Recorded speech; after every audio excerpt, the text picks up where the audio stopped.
Hello and welcome back to another video tutorial here at Geekatplay Studios. My name is Gary Miller and I think I've got a great tutorial for you here today, and it has to do with populating your scene with ecosystems. Now we all know how to do that, so I'm not going to tell you anything new that you don't already know as far as creating ecosystems, but what I am going to try to achieve today is how to manage the system resources and the polygon count that you start adding up in Vue when you create your ecosystems. I'm going to begin by creating a terrain just like this, and I want to create a foreground. So I'm going to bring it up a little closer to the camera, come up to my texture editor. I'll just clip it a little bit, set it back down on the ground, and let's bring the height of my terrain down just a little bit. Well, I want the terrain to stretch. I want the height of the terrain to stretch wider than it is, so I'm going to have to stretch my terrain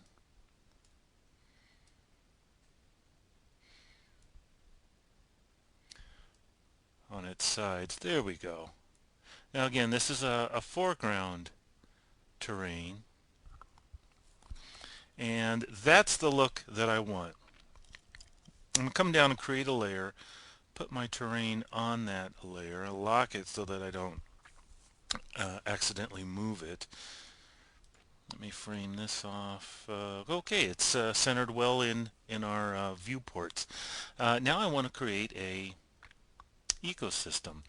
I'm going to leave the color of my terrain this default color because it will show greater contrast against the object that I'm going to use to populate. So I'm going to come down here to add object. I'm not going to use plants. I've just gone ahead and created a cube, a standard view cube that I want to use just as an example here. I'm going to adjust the rotation and the scale of my cubes. I want them to be small. I don't need them to be densely populated because I want to be able to see space in between them. I want to see a little bit more of my terrain in between them. So let me go ahead and do a quickie render of that. Okay, that's my terrain with my ecosystem, and that looks pretty good. One of the things I like about creating a foreground is to have my ecosystem very densely populated, lots of plants, lots of flowers, so that you don't see the texture that's applied to the terrain. And to do that, you know, I'm sure, all you have to do is adjust the density. But as you start adjusting the density, you start increasing your polygon count down here. And when you start increasing the polygon count, then you also start reducing the percentage of the system resources that you have available to your scene. And I'm sure, just like myself, you've had your computer become unresponsive and Vue becomes problematic to work with as these resource and polygon counts start really adding up, and they can add up very quickly depending upon the selection of objects and plants that you use in your ecosystem. Well, here is my ecosystem. I want it to be very densely populated, so I'm going to bring my density up to 100%, hit populate, and click OK. And let's do a quickie render.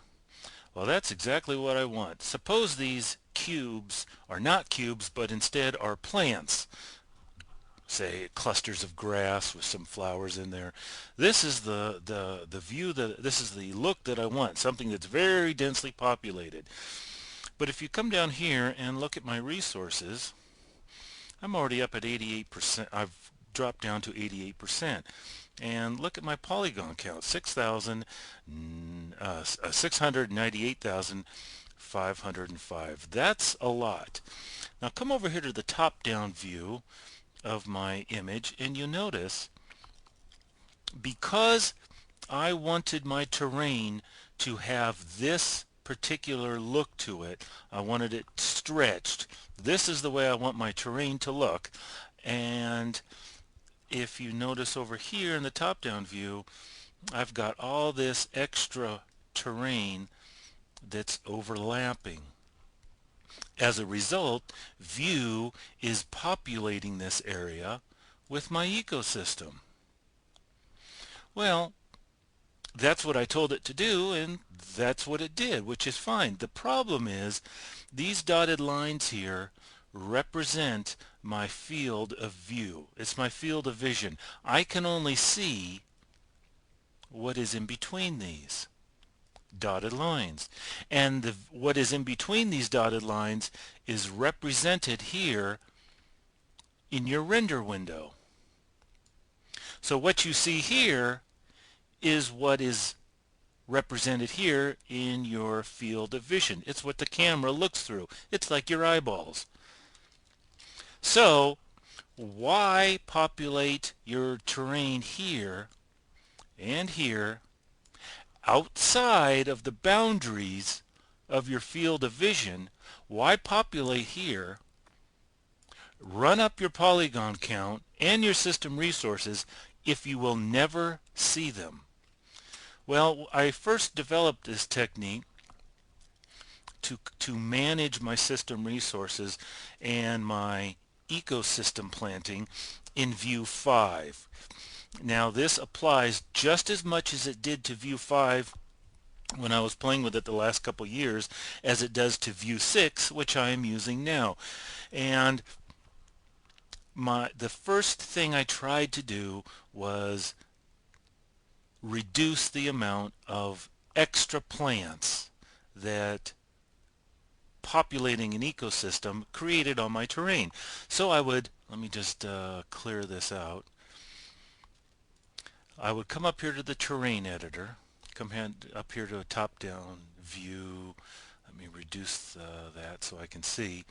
I would come over here to my dig tool, size 100%, softness 0, flow 100, and I would cut away the edges of my terrain that I knew, or I hoped I knew, would not be visible. I'd click OK. And now if you come up here, I've reduced the size down considerably.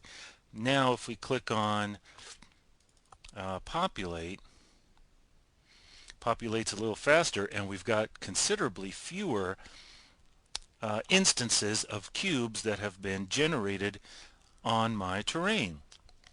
Hey, that works pretty good. But I think I can still do a little bit more finessing here and get that number down a little bit more. So ultimately I started thinking, well, wait a minute, since my field of view is a triangle that kind of is like that, what if I use my brush terrain editing tool and cut away a little bit the area that I knew I wouldn't be able to see? And as you see here, you can now see the shape of my terrain. This is my terrain. This part I've just cut away. So hey, that works pretty well. So let's come up here, and right now this is the number of instances from our last time we hit the populate button. We've cut away the corners of our terrain. Let's see what number we come up with now. 81,780. Well, we just reduced it by about 19,000 instances, and that has a direct effect on the number of polygons, which also has a direct effect on the number of resources as they start accumulating. So this is working out pretty good. The unfortunate part is, using this technique, you got to go back and forth from rendering it back to the terrain editor, and because you cannot see where the camera is in the terrain editor, you're pretty much guessing a lot. And you'll make mistakes, and you'll come back and forth.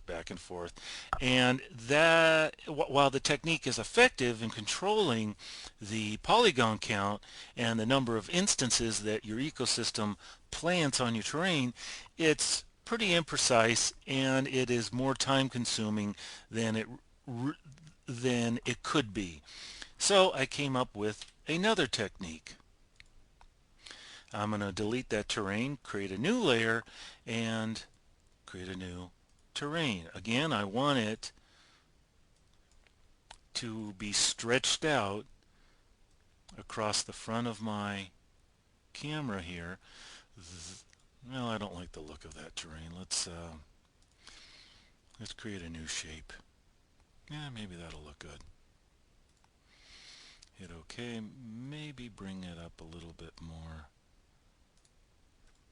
I think maybe I've stretched it out a little bit too much. There we go. Nice uneven ground, some soft little rolling hills. That's what I want. Now when View 6 came out, they had that great brush tool that allows you to paint on your terrain, your ecosystem, exactly what you want and where you want it. So leaving the default color of the terrain, this white, I'll come down here, I'll grab my cube again, hit OK. Actually, I want to adjust the sparseness, populate it. Oh, I definitely need to bring it down. Populate, and we got 1500. That will work. But again, we've got all this area outside of our field of view that doesn't need to be planted, and that's just running up system resources and increasing your polygon count. So I'm going to come up here to the paint tool, click on my eraser tool, brush flow 100%. I guess I could increase the brush size a little bit. I'm going to leave it at a little bit of everything and just come through here, and staying outside of my field of view, I'm just going, oops, it looks like I erased a little bit there. I'm going to erase. Close that out and do a quickie render. Now you see here this little area right there that I erased where I came into my field of view. That is reflected right here in this empty spot. Well, that's okay. I guess we gotta go and do this all over again. So I will populate. But you know what? I want to, like I said earlier, I want a densely populated scene with lots of cubes. So I'm going to hit populate. 61,000. That's what I like. Now I like using the populate button because at a density setting of 100%, View does a great job of densely packing in my ecosystem. But to avoid all this overplanting area, I can come in here with my brush tool, eraser tool, and erase. And I think I'm erasing. I don't know because it is so densely populated. What I found works pretty well is to increase the brush flow of the eraser tool to say 500 or 1000. Then you can come in here and start eliminating. But as you notice right up here, that number keeps dropping as I'm using the eraser brush, even though I am going over the same area over and over again. Okay, finally it's getting a grip. So maybe I need to increase this to 5,000. Whoops, not 58,000. 5,000. Okay, now I'll come over here and brush. Oh, now that works a lot better.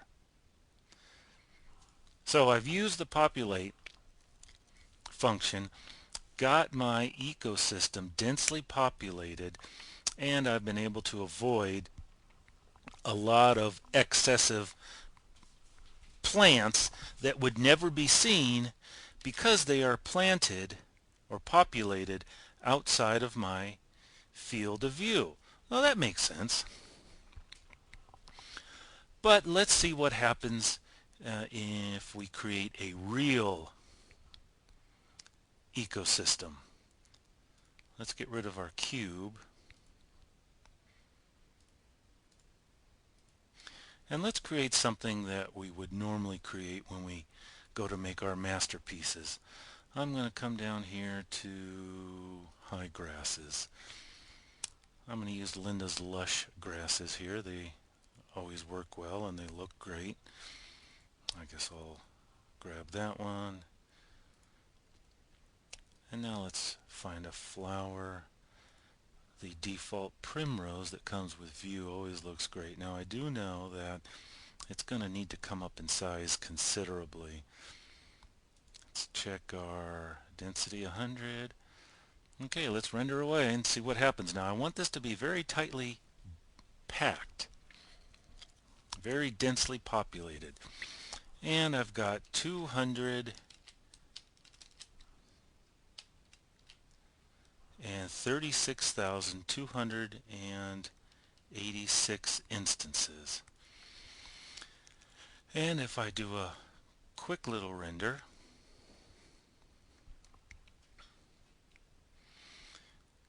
it looks pretty densely populated. That looks nice. We've still got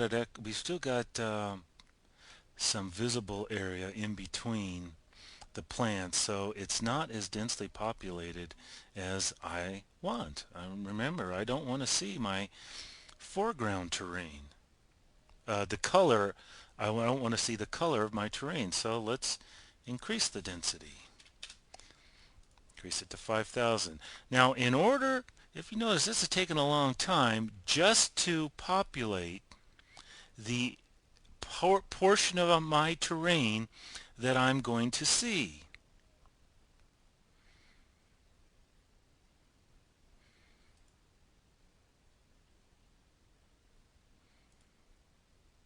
Let's see what our polygon count is. 4,660,000,000. Well, let's do a quickie render and see what our image is going to look like. Now I'm liking that. This is the level of density that I am aiming for. This is what I like, because I don't want to see the foreground color. That's good. That's what I want. Unfortunately, in order to get this level of density, I have to populate this whole terrain piece, including all the area outside of my field of view. Well, not only does that take up system resources, but it takes up time. So let's use a function of view that comes with the ecosystem tool to solve this problem for us. I only want to put plants in the area of my field of view that I am going to see. Everything outside of it will not be seen, so why plant it? I'm going to create a new layer. I'm going to come up here and create a cube. I'm going to make the cube very large, and then I'm going to elongate it. Now I will rotate it. Ideally what I want is this. I want this edge of the cube to be parallel with the border of my field of view. So I'll just rotate it like that. Now I'm going to duplicate it. Control D, duplicate my cube. I'm going to rotate it the other way, and place it on the other side. Just like that. Now let's come back to our terrain and let's populate it.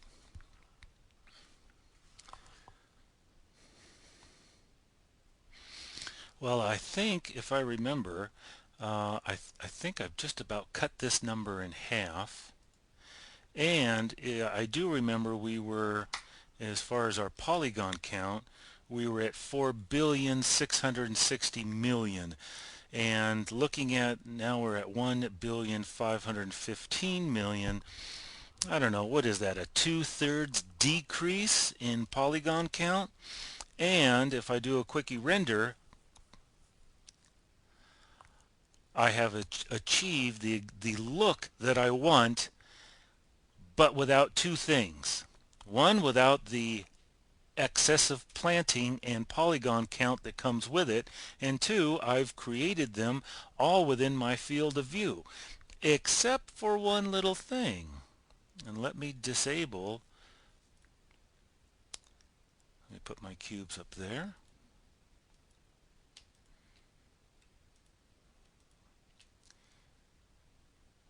My terrain up there and my cubes down here. I want to hide them. Select my terrain. I want to zoom in to right there.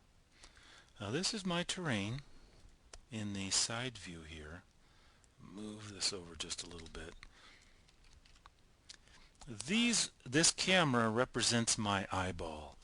It only shows what I can see in this 3D world space. I can see above my terrain up here, and that is represented by this portion here. I can see my terrain itself, which is what you see here. What I cannot see is if this is the highest point of my terrain, then I will never see anything behind it. I cannot look over the mountain, so to speak.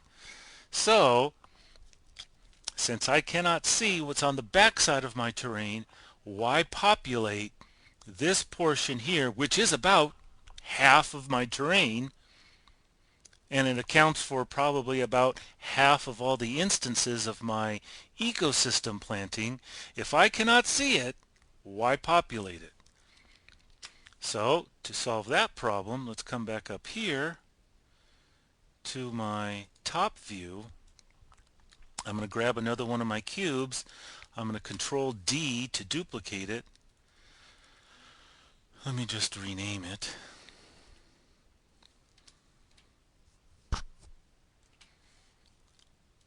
Bring her down here. And I'm going to make it horizontal or parallel with my terrain. Now for this, I'm going to make it a nice red color so we can see it easy. I'm going to grab my terrain. I'm going to clear it out.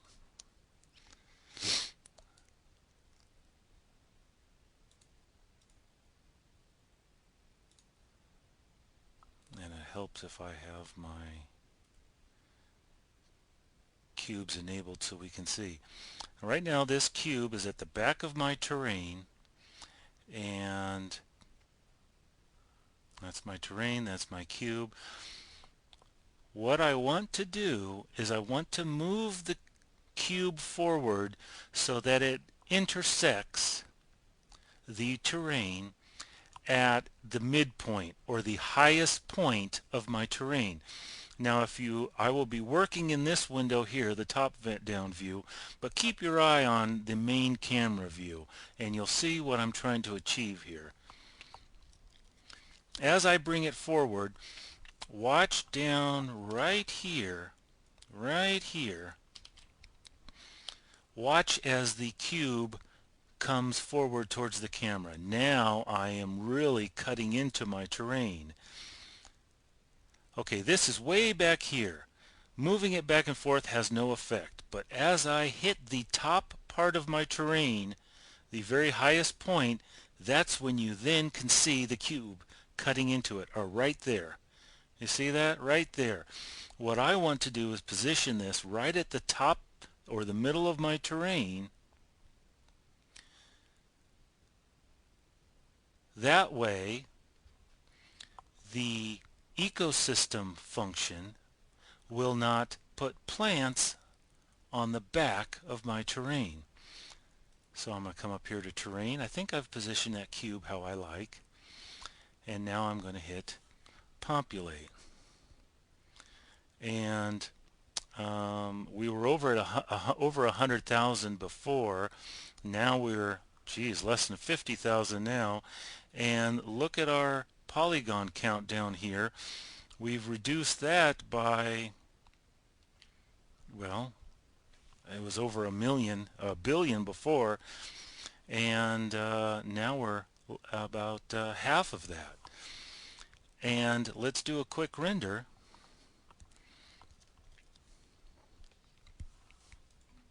You would never know, and let me do only visible layers.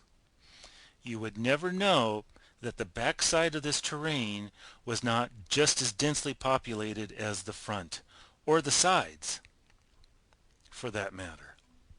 If you come up here to look at the top view, let me zoom in a little bit on this. If you look at the top view, look at how the ecosystem function has placed my plants only in the area where I can see them, only in the area where the program is going to render them. So I have very effectively put my ecosystem only where I want it to be. And that is exactly what I am trying to achieve. Why use excessive resources when you don't need them? Why create extra overhead for your computer when you don't need to? All that does is, if your computer's like mine, eventually you start running things up so much that you start running into stability problems, either with just your computer or with the software. I'm going to stop right here, and I'm going to create a second tutorial and explain the why and the how all of this works. So that's the end of this first tutorial. I hope you found it informative, and I hope this is something you'll be able to use in all of your future View masterpiece renderings. So thanks for watching here at Geekatplay Studios. My name is Gary Miller. Have a good day.